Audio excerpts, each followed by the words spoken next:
Chapter 25 Mutations. No question about it. I've never seen these mutts, but they're no natural born animals.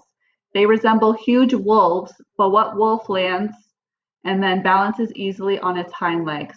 What wolf waves the rest of the pack forward with its front paw as though it had a wrist? These things I can see at a distance. Up close, I'm sure their more menacing attributes will be revealed. Cato has made a beeline for the cornucopia, and without question I follow him. If he thinks it's the safest place, who am I to argue? Besides, even if I could make it to the trees, it would be impossible for PETA to outrun them on that leg. PETA! My hands have just landed on the metal at the pointed tail of the cornucopia when I remember I'm part of a team.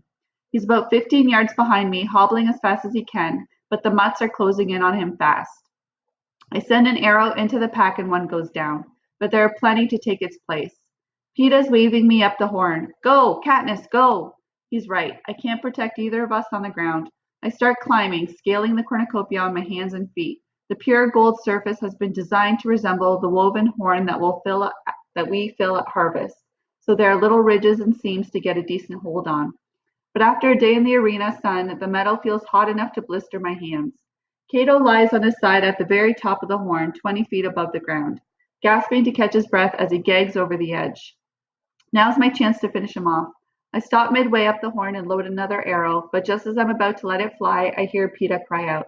I twist around and see he's just reached the tail and the mutts are right on his heels. Climb, I yell. PETA starts up, hampered by not only the leg, but the knife in his hand. I shoot my arrow down the throat of the first mutt that places its paws on the metal.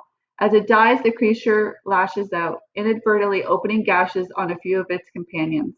That's when I get a look at the claws, 4 inches and clearly razor sharp. PETA reaches my feet and I grab his arm and pull him along. Then I remember Cato waiting at the top and whip around, but he's doubled over with cramps and apparently more preoccupied with the mutts than us. He coughs out something unintelligible. The snuffling, growling sound coming from the mutts isn't helping. What? I shout at him. He said, Can they climb it? Answers PETA, drawing my focus back to the base of the horn. The mutts are beginning to assemble. As they join together, they raise up again to stand easily on their back legs, giving them an eerily human quality.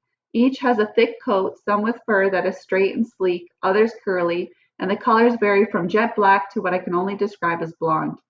There's something else about them, something that makes the hair rise up on the back of my neck, but I can't put my finger on it. They put their snouts on the horn, sniffing and tasting the metal, scraping paws over the surface, and then making high-pitched yipping sounds to one another. This must be how they communicate, because the pack backs up as if to make room. Then one of them, a good-sized mutt with silky waves of blonde fur, takes a running start and leaps onto the horn. Its back legs must be incredibly powerful because it lands a mere 10 feet below us, its pink lips pulled back in a snarl. For a moment it hangs there, and in that moment I realize what else unsettled me about the mutts.